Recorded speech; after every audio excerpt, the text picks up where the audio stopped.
Où sont les millions de dollars disparus? Quel million? Quels millions? Peut-être bien ceux qu'on voudrait mettre dans nos écoles ou dans notre système de santé, mais qui sont plutôt dans la poche de fraudeurs.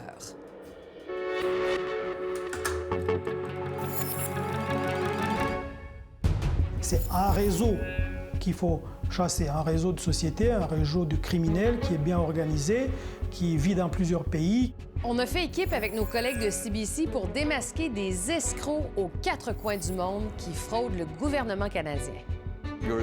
Vous êtes des cibles faciles. Un vaste réseau criminel à l'échelle mondiale et le Canada est la cible. Et le scandale dans ce scandale, c'est que cette arnaque nous a déjà coûté plus d'1 milliard de dollars et que le gouvernement fait pas grand-chose pour y mettre fin. Ici Marie-Maude Denis, bienvenue à Enquête.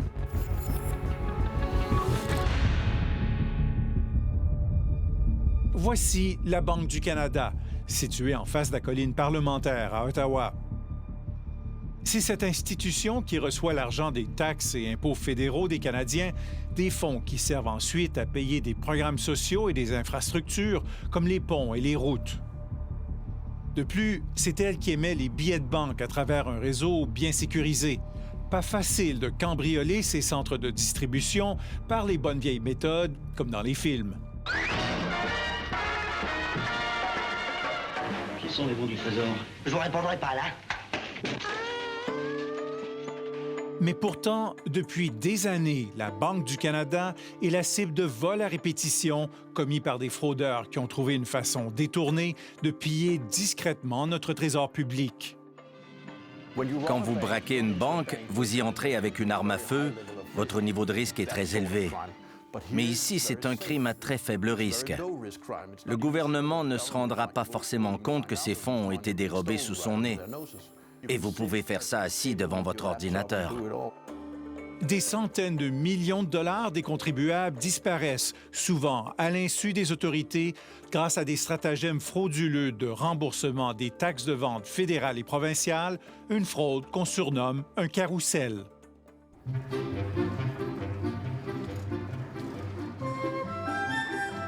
Il s'agit d'un montage sophistiqué de sociétés qui s'organisent entre elles pour créer l'illusion de commerce légitime. La beauté de ce crime est qu'il est si facile à commettre. C'est très facile à mettre en place. Et c'est très difficile à détecter et à enquêter. Le carrousel s'arrête, la plupart des sociétés disparaissent et l'argent des contribuables aussi.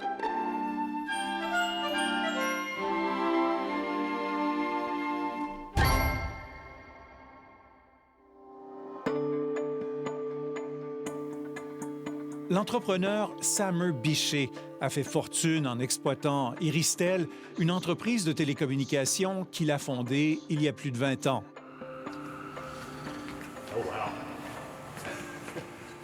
Il aime souligner les moments marquants de son entreprise en faisant de gros achats. J'aime marquer le coup lorsque je franchis des étapes importantes. Donc, c'est une Audi R8 de 2009.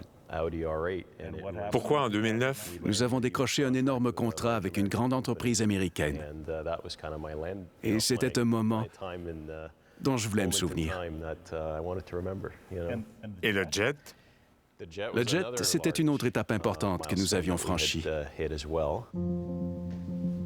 Mais depuis quelques années, Samer Bichet a la tête ailleurs. Son entreprise est accusée par le fisc d'avoir pris part à un stratagème de type carrousel. Voici comment de telles combines arrivent à piéger le fisc. Les sociétés qui se retrouvent dans un carrousel se facturent de grosses sommes d'argent, incluant les taxes de vente. La première société dans le carrousel doit remettre les taxes perçues au gouvernement, mais elle disparaît avant de verser l'argent.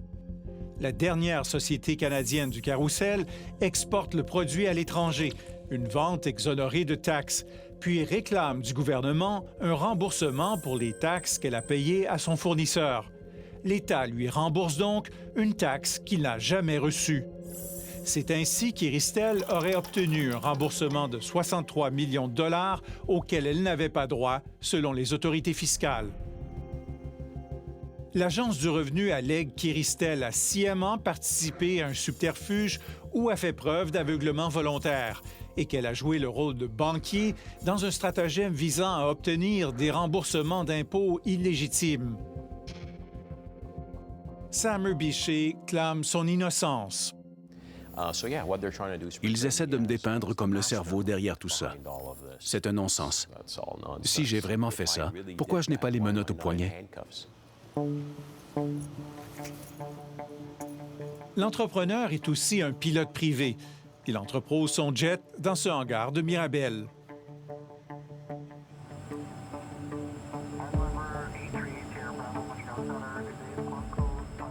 Il nous invite à bord afin d'aller visiter des installations qu'il possède dans le Bas-Saint-Laurent.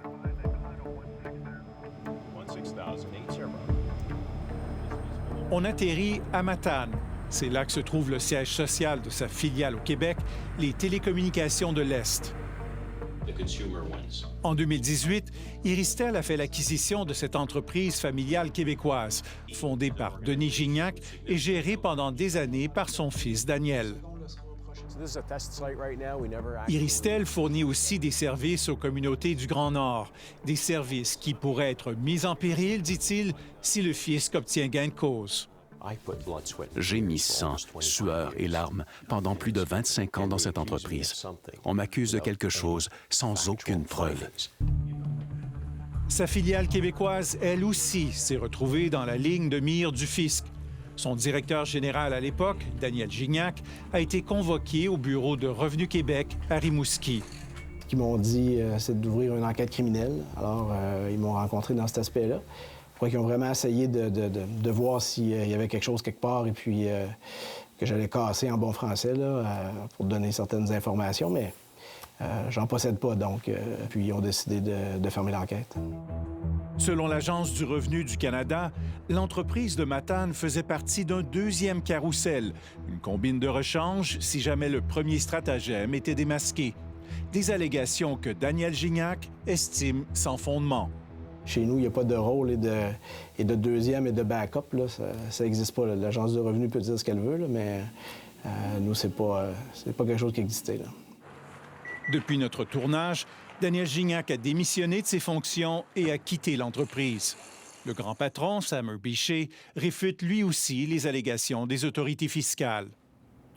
Il n'y a pas de stratagème de rechange. Ce n'était pas un deuxième carrousel ou une fraude linéaire ou je ne sais quelle expression l'Agence du revenu emploie. Ce sont des allégations qui ne sont pas fondées.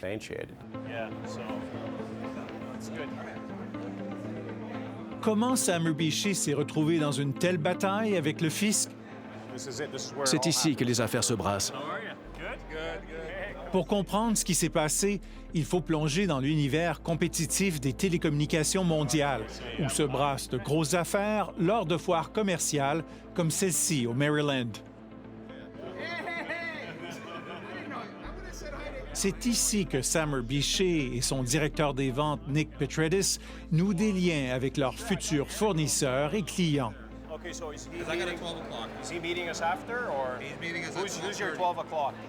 Les grandes entreprises de télécommunications comme Vidéotron et Verizon y ont leurs kiosques. On y trouve aussi des centaines d'autres joueurs moins connus. En 2018, Sam Erbishay a décidé de se lancer en affaires avec certaines de ces plus petites entreprises, en concluant des contrats d'achat et de vente en vrac de minutes de liaison téléphonique par Internet. C'est un peu comme une séance de réseautage éclair pour les télécommunications. On fait le commerce de minutes de téléphonie, de données, des textos, de tout ce que nous utilisons tous les jours sur nos téléphones. Cette industrie est particulièrement vulnérable à la fraude de type carrousel puisqu'il s'agit de produits intangibles qui ne nécessitent pas d'entreposage ou de transport.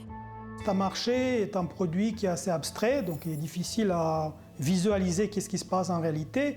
Et puis les transactions se font d'une manière bien plus rapide et bien plus accélérée, ce qui permet de commettre cette évasion fiscale à une échelle bien plus importante et plus large dans une période plus courte de temps. Les ventes annuelles d'Iristel ont bondi de façon fulgurante, passant de 27 millions de dollars à 800 millions de dollars en quelques années. Ces ventes de minutes téléphoniques à des clients américains étaient en plein essor. Et chaque mois, Iristel réclamait auprès de l'Agence du revenu des millions de dollars en remboursement de taxes de vente. Mais avec qui Iristel brassait toutes ces affaires si lucratives? Le responsable des ventes d'Iristel, Nick Petredis, admet que certains de ses fournisseurs ont peut-être participé à une fraude de type carrousel, mais il affirme qu'Iristel n'était pas impliqué. S'ils insistent autant, c'est qu'ils savent que quelque chose s'est produit. Nous ne contestons pas ça, mais il ne s'est rien passé avec nous. Il ne s'est jamais rien passé avec Iristel.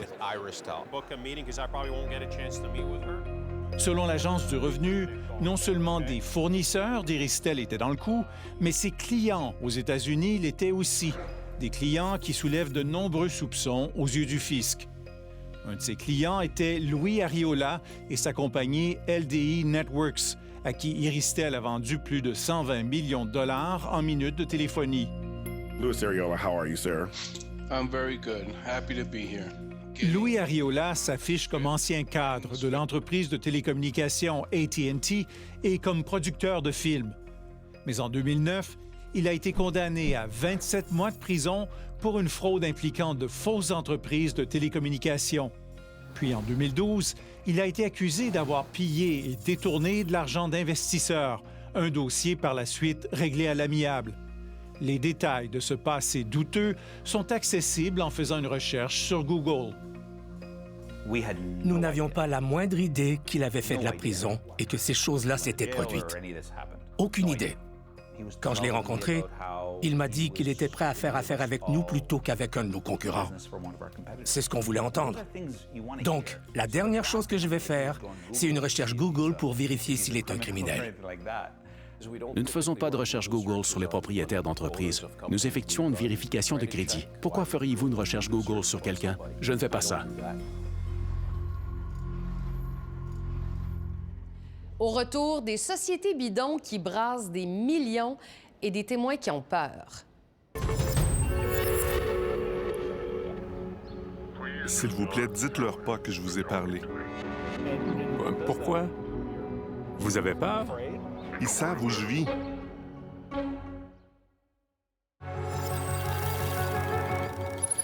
Quand l'équipe a voulu savoir qui étaient ces hommes d'affaires qui brassaient des millions en achetant et en revendant des minutes de téléphonie, eh bien, ils se sont rendus compte que, curieusement, c'était aussi des livreurs de pizza et des chauffeurs Uber.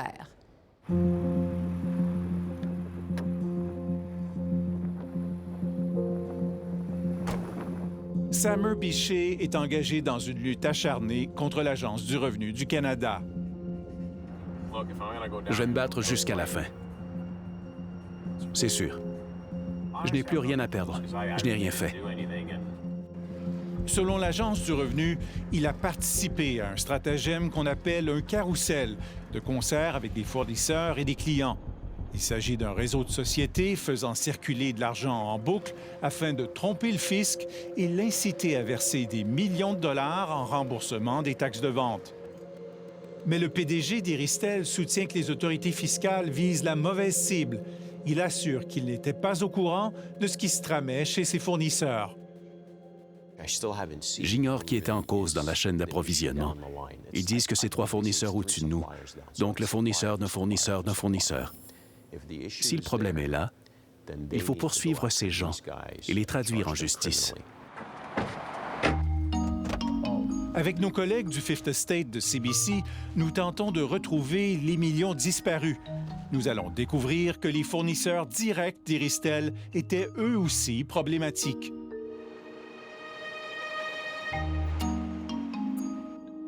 Parmi les fournisseurs avec qui Iristel faisait directement affaire, on trouve Ella Telecom, Joventel, ML Telecom et Carrier Zone.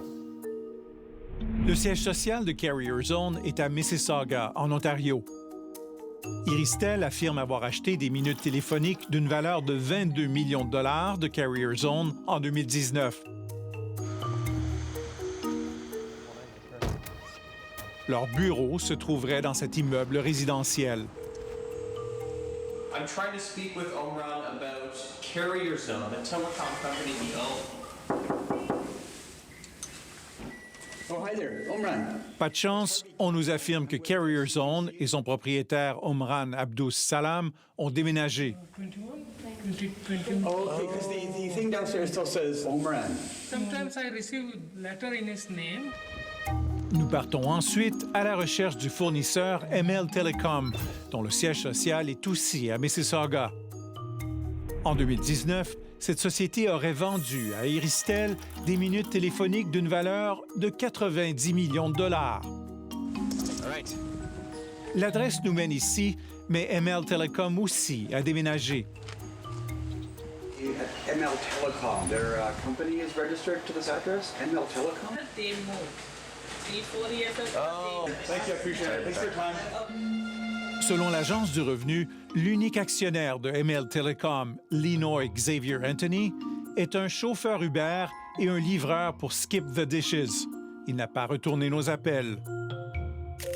Le prochain fournisseur, Joventel, a une adresse à Hamilton, en Ontario. Iristel affirme avoir acheté des minutes d'appels téléphoniques d'une valeur de 156 millions de dollars de Joventel. Selon le registre des entreprises, les bureaux de Joventel se trouvent dans cet immeuble, dans un centre de location de bureaux temporaires. Trying to track down a company that I think uses you as their address. It's a company called Joventel. They were here years ago. They've been gone for before COVID. On nous informe que Joventel n'est plus ici depuis Belle-Lurette. Son directeur d'exploitation, Stéphane Reza, n'a pas retourné nos appels. Selon son profil LinkedIn, il est un installateur de comptoirs en granit et ne fait aucune mention d'expérience préalable en télécommunications. Selon le registre des entreprises, le frère de Stéphane Reza est lui aussi un administrateur de Joventel et habite dans ce quartier de Hamilton. So we go down this alley, I believe. Nous apprenons qu'il a déménagé, mais avant de repartir, nous croisons son ancienne voisine. Did you ever talk to him about his occupation, his business? Well, he said, like, as far as I knew, he was, like, he installed granite countertops. I wish you well on your quest, gentlemen. Thank you very much. Yeah, thank you very much. Thank you.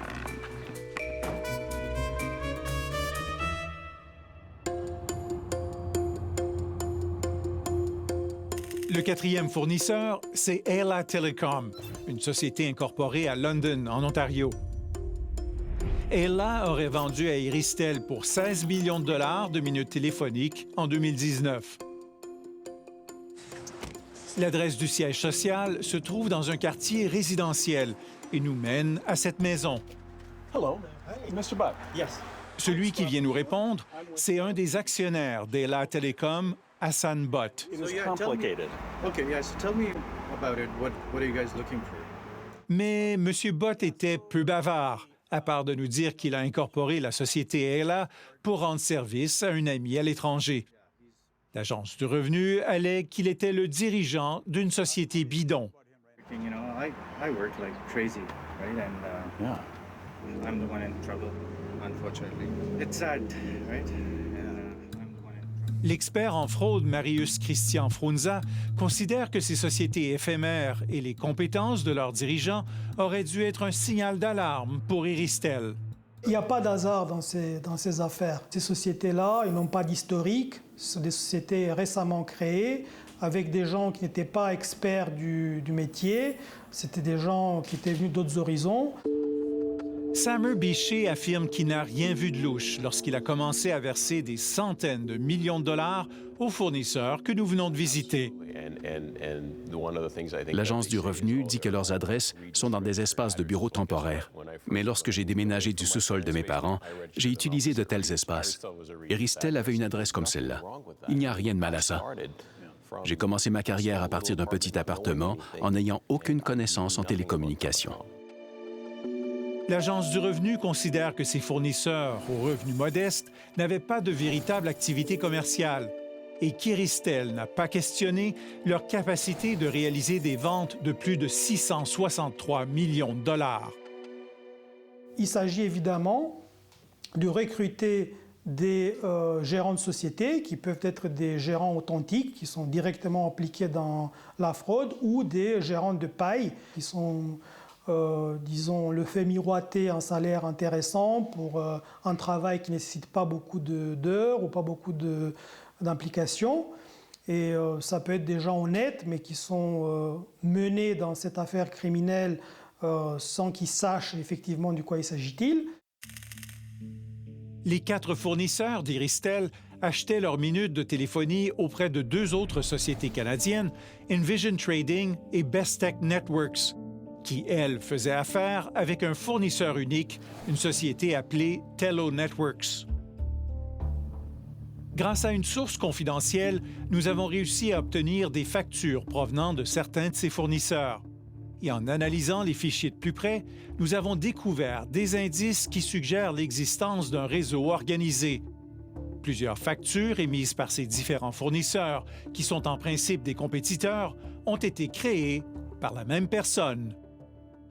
So, let's take a look here. Nous les avons montrés au journaliste danois Bo Helker, qui a fait de nombreuses enquêtes sur les fraudes carrousel.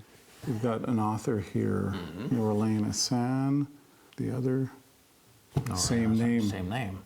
The author is the same Yes. for both. Puis, un autre indice surprenant. Ces minutes d'appel téléphoniques sont vendues et facturées d'un fournisseur à un autre dans de très courts laps de temps. Let's check the time here. It's within seconds. These two are within seconds. It really makes no sense. It's just crazy. And we have the... Les données des fichiers nous révèlent aussi que les factures provenant de ces fournisseurs canadiens ont en fait été créées à l'autre bout de la planète, sur des ordinateurs réglés sur un fuseau horaire dans lequel se trouve le Pakistan. C'est la même personne qui crée des factures pour 4 sociétés différentes qui se vendent des minutes de téléphonie entre elles. L'une des factures a été imprimée 14 secondes après l'autre, ce qui est très, très rapide. Vous ne pouvez pas faire ça dans une entreprise normale. Ça n'a aucun sens. Ça devrait être un gros signal d'alarme. Nous avons aussi montré ces factures à Nick Petredis, le responsable des ventes d'Iristel, qui avait sélectionné les fournisseurs. Wow. Wow. Ça indique qu'elles sont étroitement liées. Je ne comprends pas. On aurait pu faire affaire avec une seule compagnie si elles étaient toutes associées. Nous essayons maintenant de retrouver le fournisseur au sommet de la chaîne, Tello Networks, la société canadienne qui aurait vendu toutes les minutes de téléphonie aux autres fournisseurs. Son PDG s'appelle Danish Habib. Selon l'Agence du revenu, il était aussi un chauffeur pour Walmart et n'avait aucune expérience dans l'industrie des télécommunications. Nous avons tenté de le retrouver à Windsor, en Ontario, mais sans succès. Il a peut-être de bonnes raisons pour se faire discret. Selon un témoignage recueilli par l'Agence du revenu, il aurait transféré $1 demi-million vers son propre compte bancaire et aurait été menacé par des gens armés afin qu'ils remettent l'argent. Il a déclaré à l'Agence du revenu qu'il avait vendu la compagnie Tello à un dénommé Habib Khan, un résident du Danemark.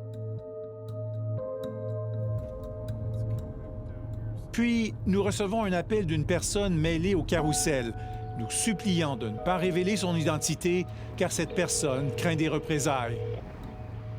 S'il vous plaît, dites-leur pas que je vous ai parlé.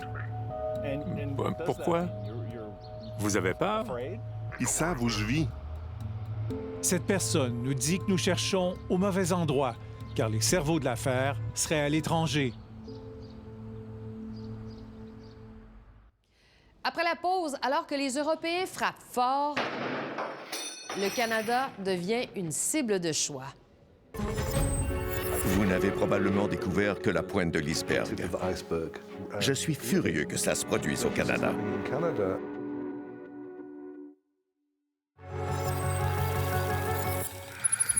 En Europe, les autorités y vont pas de main morte pour mettre fin au manège des fraudes à la taxe de vente. Ici, notre légendaire gentillesse canadienne s'exprime aussi par notre indulgence envers les voleurs. Nous poursuivons nos recherches dans la ville d'Odense, au Danemark, pour découvrir qui se cache derrière un réseau ayant volé 63 millions de dollars des contribuables canadiens grâce à une fraude carrousel. Un personnage important dans cette affaire est l'actionnaire de Tello, la société qui se trouve au sommet de la chaîne des fournisseurs de la compagnie canadienne Iristel. Il s'appelle Habib Khan et serait résident du Danemark. Notre collègue danois, le journaliste d'enquête Bo Helker, nous donne un coup de main afin de le retrouver. Une première adresse le mène dans ce quartier modeste d'Odense. Habib Khan n'y est plus. Mais notre collègue réussit à parler au propriétaire d'un autre logement d'où Habib Khan et sa conjointe ont été évincés auparavant. Il était un mauvais locataire. Il ne payait pas ses factures. Il ne payait pas son loyer. Il est parti à la hâte et avait laissé des sacs remplis de lettres provenant de différentes autorités fiscales, dont l'Agence du revenu du Canada. Où se trouve-t-il maintenant? Notre collègue danois découvre un indice dans une base de données publique. La conjointe d'Habib Khan a déménagé en laissant une adresse en Allemagne. Nous nous rendons donc en Allemagne, dans un quartier résidentiel de Stuttgart. On semble être sur la bonne piste. Le nom de famille d'Habib Khan est inscrit sur une boîte à lettres. Hello. Habib Khan? Yeah. Lorsque nous posons des questions concernant les allégations des autorités fiscales canadiennes à son endroit, il se fait avare de commentaires. I have nothing to say to you, I'm sorry. But I've come all the way from Canada. I'm sorry. Can you tell us where the money went, sir? Where the money went? Which millions went missing. Which millions? From the Canadian government. Can you just help me understand where the money went?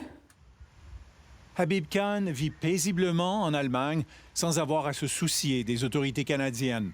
Nous l'avons retrouvé alors que l'Agence du revenu du Canada semble avoir perdu sa trace. Une situation que déplore l'expert en fraude Mike Cheatham.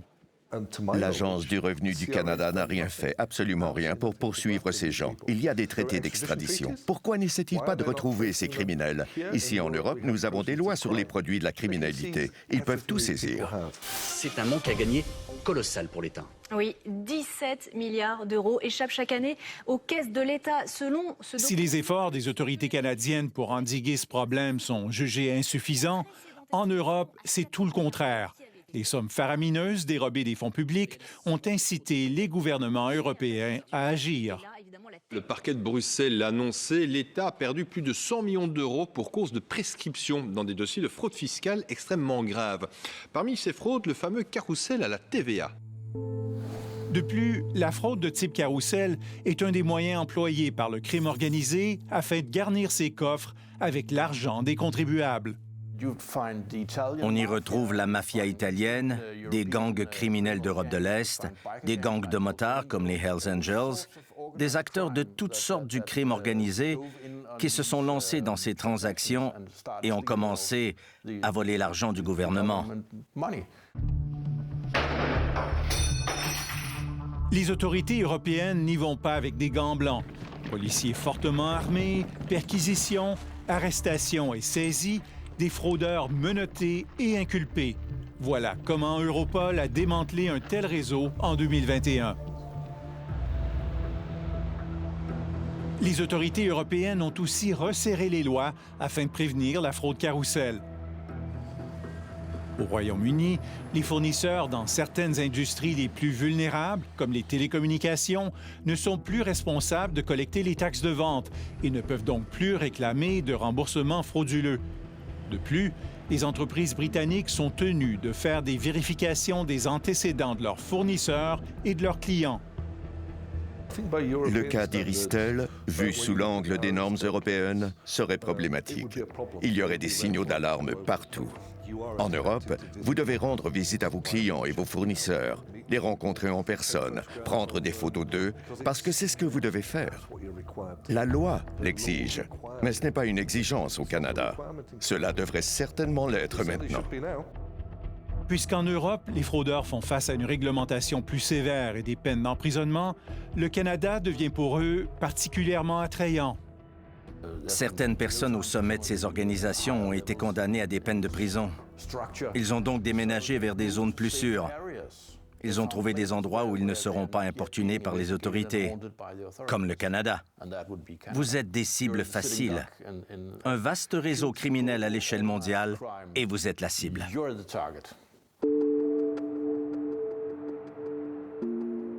Notre quête pour retrouver les millions de dollars volés aux contribuables canadiens nous mène au cœur de la capitale britannique.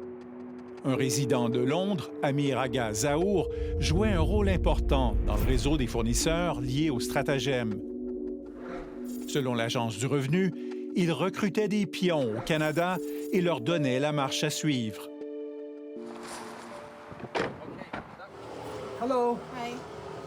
Hi there. Is Mr. Zahour here? Yes, he is. Could I speak to him, please? Thanks. Flip to your right. Lorsqu'Amir Zahour est venu à notre rencontre, il a soutenu n'être qu'un chauffeur Uber. I can't give you any comments. Why not? You have to speak with my lawyer. I'm just the Uber driver here.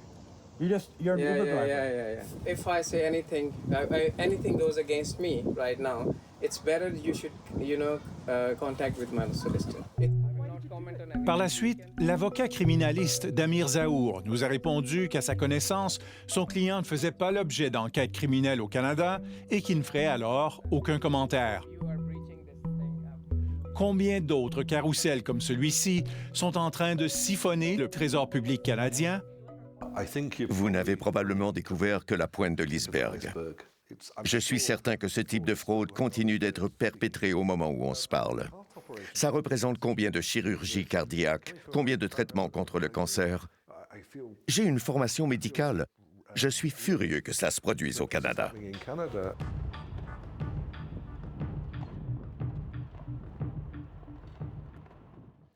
Où sont passés les millions disparus? Au retour, une piste nous mène jusqu'au Pakistan.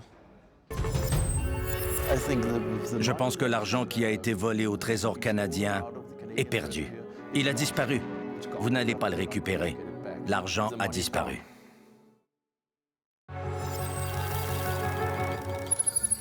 C'est quand même assez rare, vous en conviendrez, qu'un homme soupçonné de faire partie d'un méga stratagème par l'Agence du revenu du Canada non seulement accepte de parler aux journalistes, mais les invite à monter à bord de son jet privé qu'il pilote. Mais il sera certainement pas aux commandes des questions qu'on va lui poser.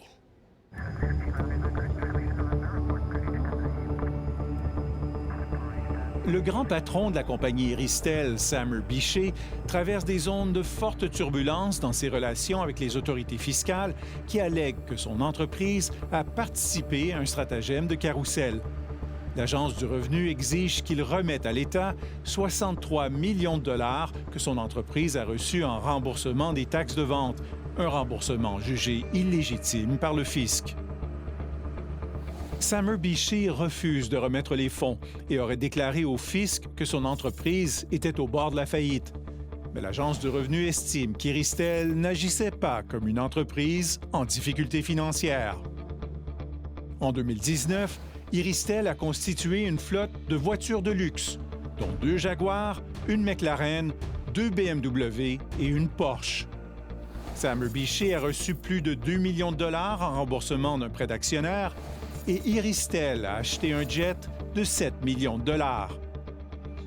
Comment expliquer qu'une entreprise se disant en difficulté financière se soit lancée dans de si grosses dépenses? Ce sont des locations de véhicules et vous parlez de quelques milliers de dollars. Avant toute cette affaire, notre entreprise était très rentable. J'ai des voitures sport depuis 1999. Le jet de 7 millions de dollars effectue aussi des vols nolisés qui génèrent un retour sur investissement de 40 %. L'Agence du revenu soulève aussi d'importantes questions concernant la relation d'Iristel avec son client Louis Ariola, celui qui avait été reconnu coupable de fraude en 2009 et condamné à plus de 2 ans de prison. Le fisc allègue qu'Iristel a versé des ristournes d'au moins 275 000 $ à la société LDI de Louis Ariola ainsi qu'à un autre client américain pour avoir participé au stratagème et ajoute qu'Iristel a omis d'inscrire ses paiements dans le livre de compte de l'entreprise afin d'en dissimuler l'existence. Samer Bichet soutient que ces paiements n'avaient rien d'illégal et qu'il s'agissait plutôt de remboursement de prêts. Ils ne savent pas lire des états financiers. Ce ne sont pas des ristournes, mais des paiements qui n'ont rien à voir avec la taxe de vente. Et selon ce courriel interne, le client Louis Ariola et Iristel travaillaient main dans la main afin de verser 435 000 $ à un des fournisseurs d'Iristel. Cette collaboration étroite est étonnante, car dans l'univers compétitif des télécommunications, le nom des fournisseurs d'une entreprise est un secret bien gardé. Un principe que Samer Bichet nous avait fait valoir afin de clamer son innocence lors de notre visite avec lui à Matane. Ce que l'Agence du revenu prétend, c'est qu'il s'agit d'un fournisseur, d'un fournisseur, d'un fournisseur. Je n'ai aucune idée de qui il s'agit. Dans les télécoms, vous ne connaissez que votre fournisseur et votre client immédiat. Si je connaissais 3 fournisseurs au-dessus de moi, j'éliminerais les intermédiaires. Ce n'est pas comme ça que ça fonctionne. Alors, pourquoi le client d'Iristel, la compagnie LDI Networks de Louis Ariola, connaît-il l'identité d'un des fournisseurs de l'entreprise? Nous avons montré le courriel à Samer Bichet. Louis Ariola, par exemple, connaît-il l'identité de vos fournisseurs? Vous savez, maintenant, je commence à douter de tout. Mais normalement, non, il ne le saurait pas. Ouais, ça n'a pas de sens. Pourquoi McD recevrait-il ce courriel? À mon avis, ça semble être une erreur. Demandons à McD. Il est là, je suis curieux. Le directeur des finances d'Iristel se joint à nous. Et tout d'un coup, l'explication change. Il affirme qu'Iristel révélait en effet l'identité de ses fournisseurs à des clients jugés dignes de confiance, comme Louis Ariola. And this is where I started to share some of the suppliers' name.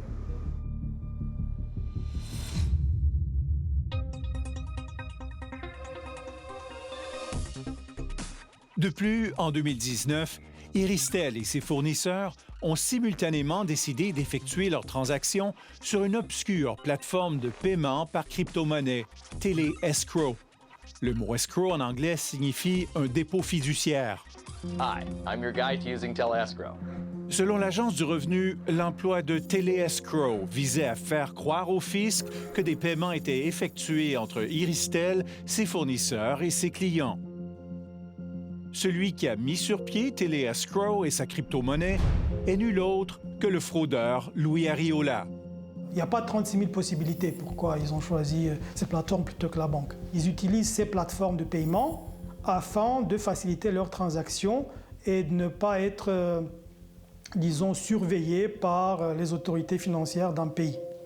Donc c'est une façon de s'échapper à un contrôle qui est très habituel dans une banque ou dans une institution financière traditionnelle.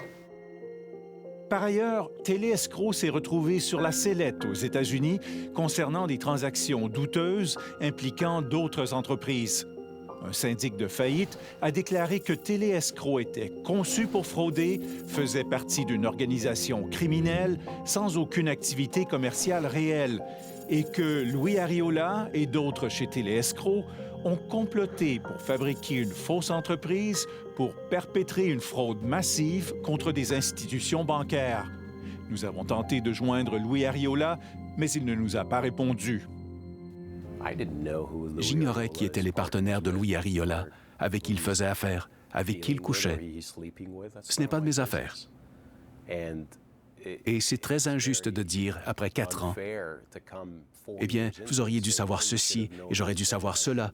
J'aurais dû savoir quoi? » Samer Bichet dit qu'Iristel ne fait face qu'à des procédures civiles des autorités fiscales et non pas à des accusations criminelles. En somme, l'Agence du revenu allègue qu'Iristel était essentiellement le banquier du stratagème, ayant une influence significative sur ses fournisseurs et ses clients et sur les fonds circulant dans le carrousel. À ce jour, la validité des allégations de l'Agence du revenu n'a pas encore été prouvée devant les tribunaux. On peut dire qu'Iristel, c'était le banquier, c'était la trésorerie, disons, de ces fraudeurs-là. Ces gens-là qui étaient impliqués dans cette affaire en tant que représentants d'Iristel, ils comprenaient exactement que cette affaire, ce n'était pas une affaire régulière. Après, est-ce qu'ils se sentaient coupables, est-ce qu'ils savaient, ça c'est une autre chose. Et il n'y a que le système, il n'y a qu'un jury ou qu'un tribunal qui peut prouver ça. Où est donc passé l'argent du Trésor canadien qui a disparu? Nous avons réussi à retracer l'origine des factures employées dans le carrousel. Elles ont bel et bien été créées à l'autre bout de la planète, au Pakistan. Une société basée à Islamabad, Samavia, a reçu la part du lion des fonds disparus, près de 42 millions de dollars provenant d'un des fournisseurs canadiens liés au carrousel.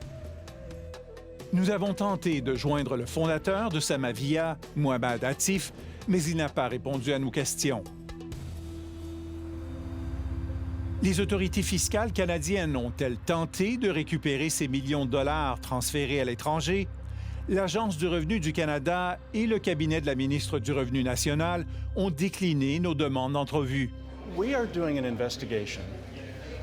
Nos collègues de CBC se sont quand même rendus à Ottawa dans l'espoir de s'adresser directement à la ministre Marie-Claude Bibeau. I would answer your question, but I would prefer to get a little briefing. We've had some difficulty getting a yes to our interview request. I say yes, okay? I say yes, we'll do it, but let me get ready for that. That's very kind of you. Thanks. Mais à peine quelques heures après avoir dit oui, la ministre Bibeau fait volte-face.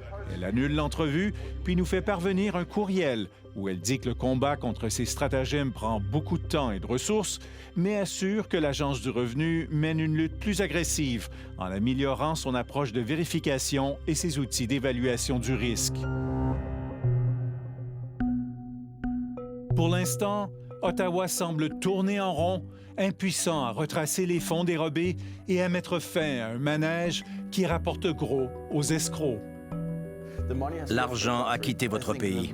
Je pense que l'argent qui a été volé au Trésor canadien est perdu. Il a disparu. Vous n'allez pas le récupérer. L'argent a disparu.